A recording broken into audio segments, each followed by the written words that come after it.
So many people come to us to start dropshipping when they have a full-time job already, but I always tell them, if you're going to start dropshipping today and you have a full-time job, you really need to know, as long as you do that, you can replace your 9 to 5 much quicker than you think. and that makes all the difference, especially when you're starting alongside a job. Some of our most successful members were working full-time when they first started, and what made them stand out was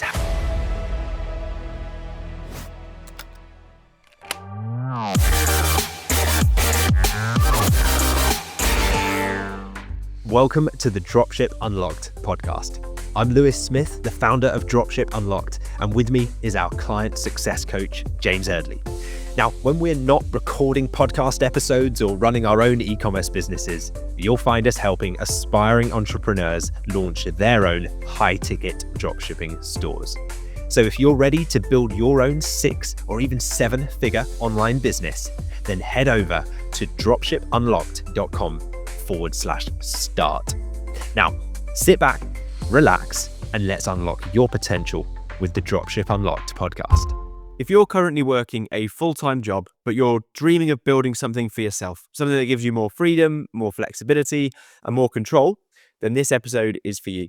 Today, Lewis and I are going to be going back and forth to discuss how we built a business, initially alongside a 9-to-5 job, and we know how overwhelming that can feel. But the truth is, it's very possible. And in fact, most of our most successful members actually started when they had a 9-to-5 job and then pushed on to build an incredibly successful business, which we'll dive into today. And we'll explain how it's possible. So Lewis, let's kick things off. Why do you think starting dropshipping while working a full-time job is actually a really smart move? Yeah, I do think it's one of the best ways to start. And there's a few reasons why, I guess. I guess the first is that you can build without the financial pressure. You know, it's difficult enough to launch a business.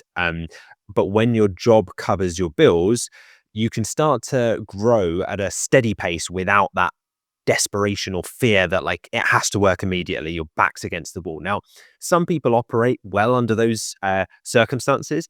And actually, I think you can engineer that kind of urgency, and you can engineer that type of pressure if you thrive under it.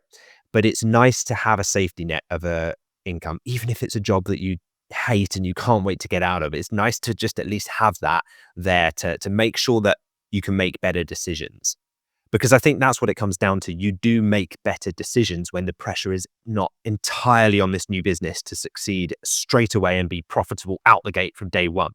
When you're not panicked about making sales, you can start to think a bit more long term, and you can follow the proven process that we go through properly without rushing.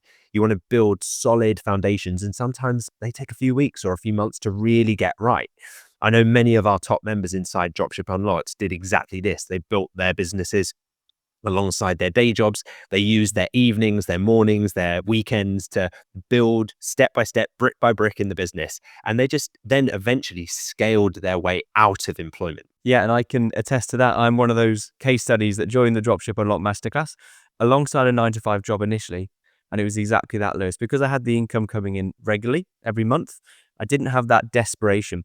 Now, that's important because I knew I wanted to build something long-term, a real asset, a real business that was going to sustain me for years in the future.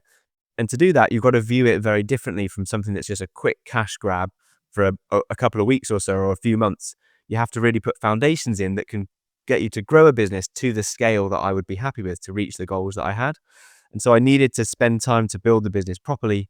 And so I wasn't rushing through that process because I had that income coming in gradually every single day. Because the key for me was to build something for the long term. It wasn't about needing to quit a job immediately. It was about something that I wanted to do over time. How about for yourself, Lewis? What was the situation where you started dropshipping? Did you have that 9-to-5 job as well, that stability? Yeah, absolutely. I did exactly this. I had a stable job, and I wasn't made redundant. I wasn't fired. I wasn't even my job wasn't even at risk. I just knew that if I stayed there, I would probably continue on a path that ultimately didn't inspire me. And I had a deep feeling that I was made for more and that I could achieve more and have more autonomy and control. And I've talked about this on previous episodes where we've dived deeper into my own story. But at the time, I wasn't a parent. I didn't have children yet. I now do.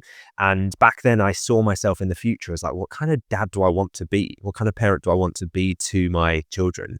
And I thought, I want to be a present parent. I want to be able to be there and give them the greatest gift of all, which is time.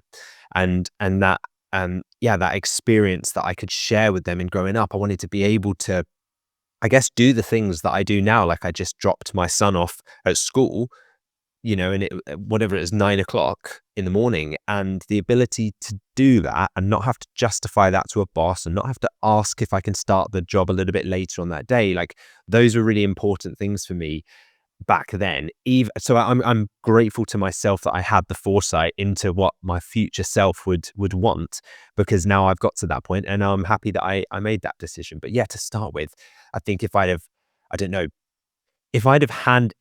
quit my job and then gone all in on this, that would have added a lot of unnecessary pressure, because I think this doesn't take like all of the hours of the day. There will be things that are time consuming, but there's also things that you're kind of waiting on other people for. And like when you set your ads live, it's not like you suddenly get a flurry of thousands of sales and then you've got no time. Like it takes time for customers to search your products online and then to click the ad and then to buy them. So as long as you can dedicate a couple of hours a day, whether that's batching the tasks before work or in the evening. I used to do exactly that. I'd go to the gym really early in the morning, get a couple of hours work done before my day job started, work through until 5, go home, have some dinner, and then work on it for a couple of hours in the evening as well, and just replace, the evening Netflix routine or whatever it was that I was doing at the time with this, because I was more passionate about it and I was building my future. And I'm very grateful that I did, because now this has become my full time. And so I can now run not just the e-commerce business, but other types of businesses as well, whilst being in control of my time. And it's created a lot of that autonomy that I was seeking at the time. So yeah, I think we're in a similar position there. And initially, we had that patience to build something of real note because we had the income coming in to fund us. And a few examples, like being really tangible now, of if you were rushing, the kind of mistakes that you could make would be, you would probably sign a supplier that was just quick and easy to sign because you wanted to get money coming in the door straight away. And that supplier might not have the best quality products. There might be low ticket products. There might be a supplier that everyone's working with because you're just rushing. Another example would be throwing loads of ad spend very quickly into an ad account with like £100 a day budget, or just really needing the sales to come in quickly. So you rush how much you spend. And again, that can be a mistake. If you haven't got the profitable ROAS from the start, then you're throwing money away. So you can make mistakes if you're rushing, or if you're doing things out of desperation. It's always best to come from a place of ambition rather than desperation. That's certainly the way that I approached it. But that begs the question, well, like you just alluded to, Lewis, if you've got a full-time job, you've then got those requirements, those commitments to work on your job and also build this along the side. And it's quite common for people to come to us, get started alongside their job, and ask around the community how people are managing it alongside their 9-to-5 job. So let's hear it from yourself, Lewis. How did you approach it alongside a 9-to-5 job and building a business on the side? Well, I think it comes down, it's not like some question where there's like a secret answer and it's like, oh, if you do this, this, and this, then suddenly you've got 4 hours. It's how much does it matter to you? How much do you want it? Are you willing to get up a bit earlier? Are you willing to go to bed a little bit later to do this, to build a scenario that you create out of thin air where you never have to work a job again? For me, the answer was a resounding yes. Like, absolutely. I will sacrifice 6 months, a year of short-term pain, even though I don't see it as painful because it's exciting. I'm building my own business. But in society's eyes, I guess, like, working another job alongside your own job could be perceived as painful. But I think it ultimately comes down to priorities. How much do you really want it? And that's why I think people who treat it as like a bit of a side hustle and I've got one foot in the water and let's see if it works. If it doesn't, it's not the end of the world. So no, if you really want this, you have to commit to it and go all in and say, no, I'm doing this properly and I'm going to figure out the answers to the problems that arise along the way. And once you've like come to terms with that and settled with and accepted that answer, that you don't have all the answers yet, but you are able now to figure them out along the way, and that you will succeed regardless of the hurdles and obstacles that come your way, is actually quite exciting and liberating, because as empowering, because then you're like, well, okay, just a path now. It's just a process. And if you can navigate that path by avoiding the mistakes that other people have made along the way by working in a mentorship program like ours, then it's going to speed up your journey significantly, make it a lot more clear and certain, and a lot less costly, because you won't be wasting money on, things that aren't proven and don't work, and ad strategies that don't perform. But also just making sure that you do a bit of a time audit and look at, like, well, how much Netflix or TV do I watch in the evening? How much time do I spend on YouTube? How much time, and even if you're working solid hours and you just can't find spare time, and in the evening it's just completely unrealistic for you to do any more, could you take a week of annual leave? Do you have to go on holiday during that annual leave, or would you be able to dedicate some of it to getting a business up and running?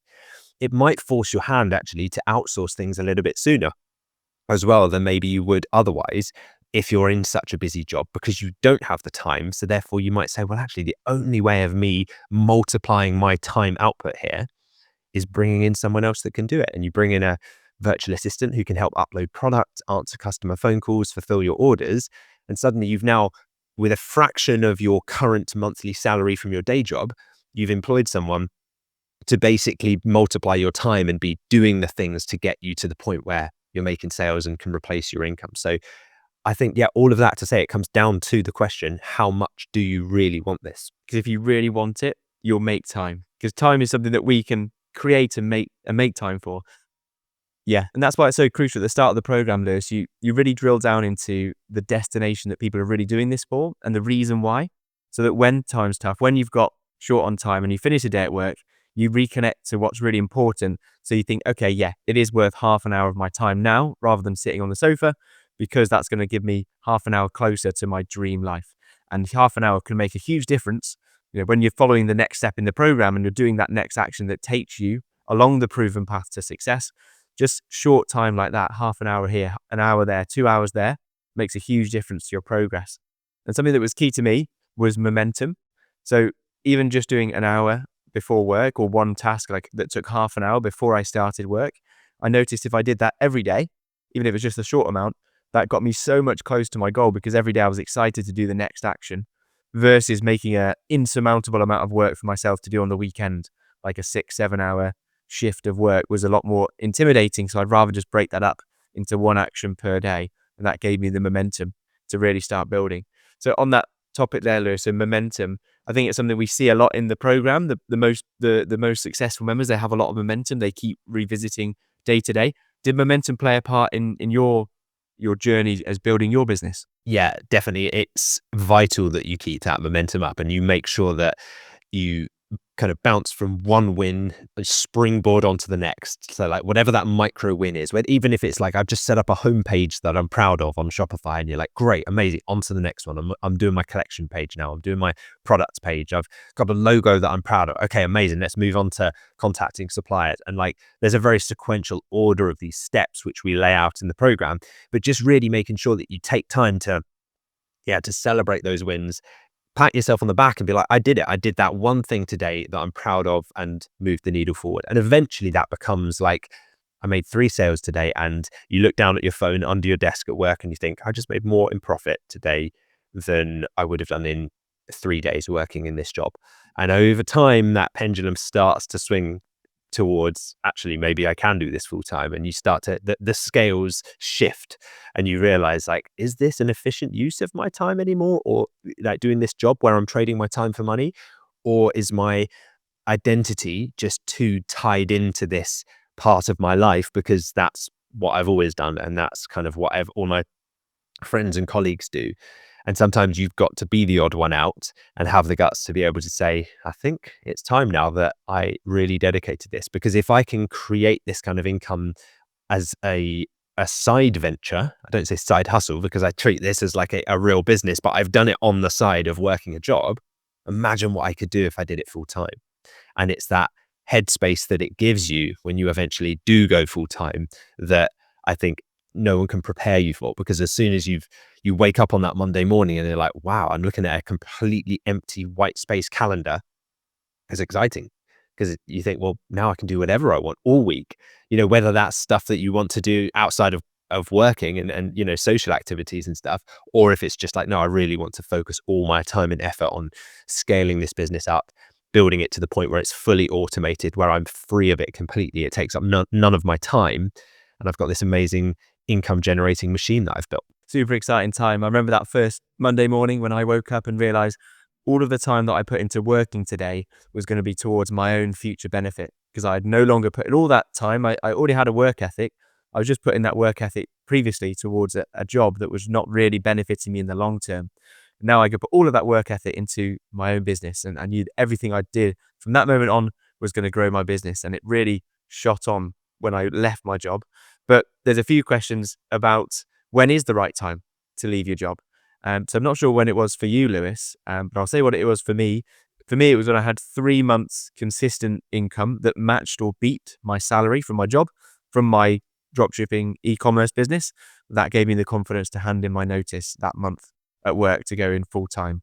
When would it be for you, Lewis? When do you think people, or when would you suggest that people have the confidence to leave their job now that their business is up and running? Yeah, I think that part is personal, and it comes down to partly your like risk tolerance, and also what you see as like a comfortable buffer, and also like your lifestyle and your dependencies, like people who, or dependents, people who depend on you, or things that depend on you having a good income there. So I guess there's a few signs to look for, and that then you can take that relative to your situation. So if your store is generating consistent revenue, consistent profit, that's a good sign, and like you say, over 3 months, over 6 months, whatever your kind of risk threshold is, because at first, I think in the first month, you just feel complete imposter syndrome, and you're like, what? I just made money off the internet like that. This still doesn't feel right. And then month 2, you feel a little bit less of an imposter, because you're like, okay, well, I've now made it the 2 months in a row. And then month 3, you look at it and think, this is happening every month now. And month 4, you're like, okay, I mean, this is like, now I'm starting to, like, what should I do with the extra profit I've got here? Like maybe, you start thinking about putting it into ISAs and putting it into, investments and things like that. And I think once you start to build that treasure chest, or war chest, I guess they'd call it, right? Of you know, the rainy day fund, or whatever you want to call it, like your buffer, your safety net. Eventually, you can start to be like, well, I've got 6 months of income here. That even if I left my job today, handed in my notice, and then just everything went to pot and it just fell apart and everything stopped working tomorrow, like just by chance, I would still be okay for 6 months. And in that time, I'd back myself to either be able to fix this, or I'd make sure I get another job. So that's kind of the way I thought of it. And the way we did it was actually to try to extend that runway and take the pressure off financially. Is we were in our flat in London at the time, and my wife and I decided to both leave our jobs. We were about to get married, so we got married, went off on our honeymoon, and then handed in our notices. It was before we had children, and we decided we were going to move to Chiang Mai in Thailand, to live a really nice quality of life, amazing weather, great digital nomad community around us, without the pressure of the UK high expenses, and be able to use that, extend our runway effectively of the funds that we had coming in, so that it just took the pressure off a little bit, and we were able to kind of bank a little bit more money as we went. And obviously I made some mistakes and things were rocky, and I'm glad that we did move to Chiang Mai, because that pressure was off a little bit. We rented out our flat in London in the meantime, so we had that kind of residual income coming in as well. And so, yeah, I think there are things, even when you've left your job, that you can do to reduce your expenses and to make sure that you kind of reduce your risk. The other thing is probably systems, and making sure that you've built systems that can run without you as well. So maybe you might not be fully automated, but make sure that, you at least, I'd say, have automated or you have systems in place for like fulfilling orders and things like that, so that you could bring someone in to answer the phones and fulfill orders each day. So that effectively your job now is to just sign suppliers, maybe keep an eye on the advertising, and optimize your website every now and then. But there's not much other stuff you have to worry about. And if you can take that financial pressure off a little bit as well, then with a buffer saved, ideally you can start to then really build something that's sustainable. So yeah, I think that's probably the way to look at it. That threshold and that buffer that you want in your business bank account before you make that call will be down to personal preference. So it's really what would make you comfortable, and just aim for that, set that target. And then when it gets to that point, you got to just at some point just go for it.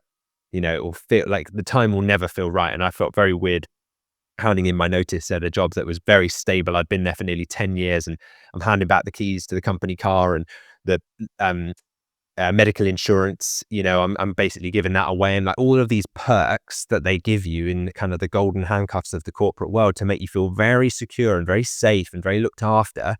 I felt really bad. I was like, is this the right thing? And like parents were worried about whether I was doing the right move. But then you kind of look at it and you're like, well, I could get another car. And I could choose whatever car, not just one that was on the company car list. I could get private medical insurance and just self-fund it through my own company. I could get, there weren't many things that at the end of it that I couldn't just find my own version of. And I think sometimes you just got to be willing to go and explore that and look for it and make the jump.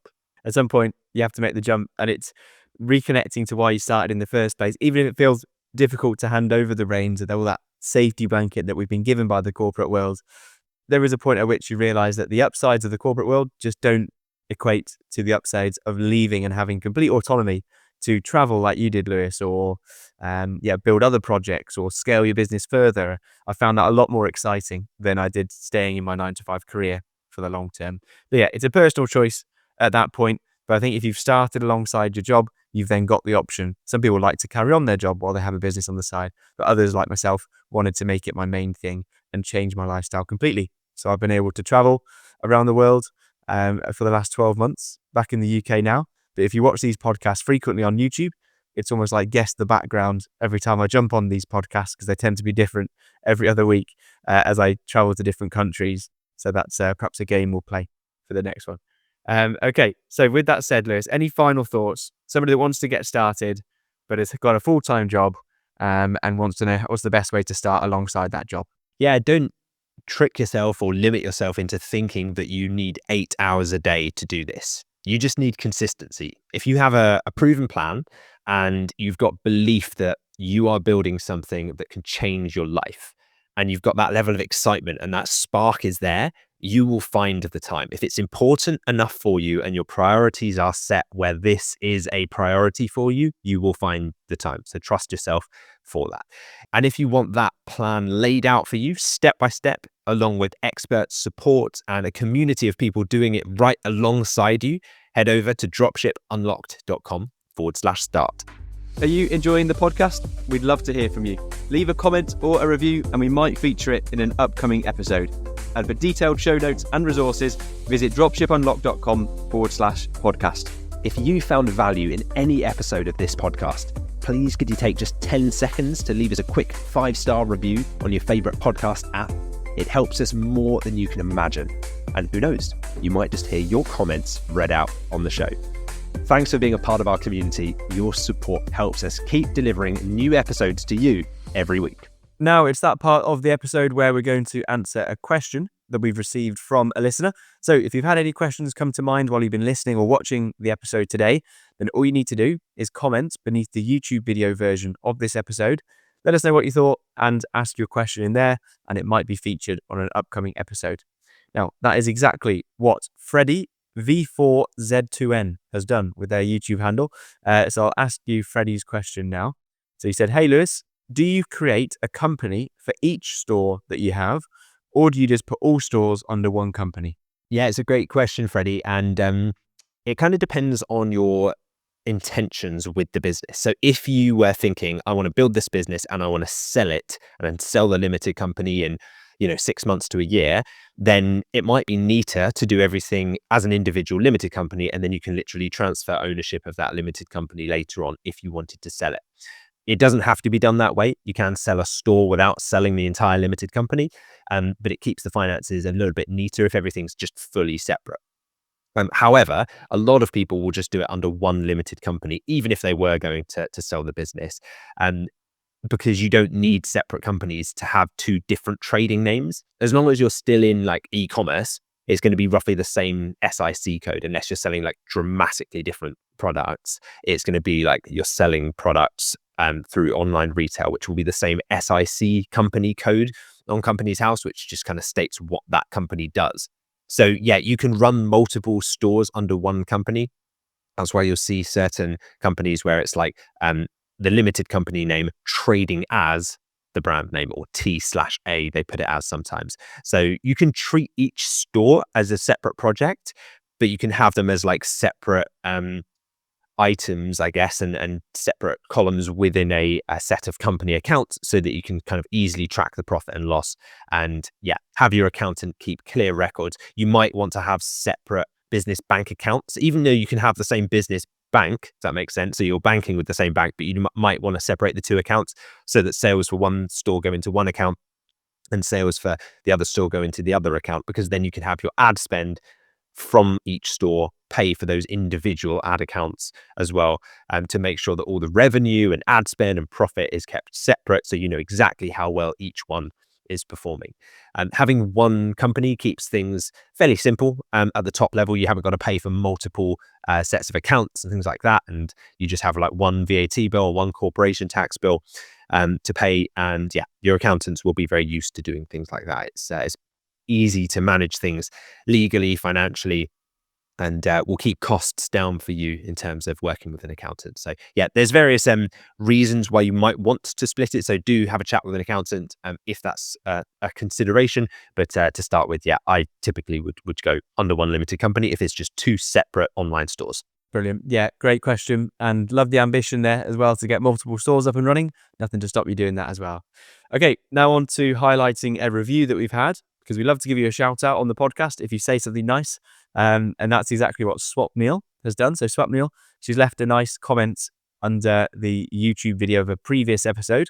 And they've said, a great insight into how to narrow down into one niche. Thank you so much for your review, Swap Meal. Really appreciate it. And yeah, it means a huge amount to us. So thank you for sharing that nice review. Now, as we wrap up today's episode, one question I have for you is, who do you know that could benefit from hearing this one?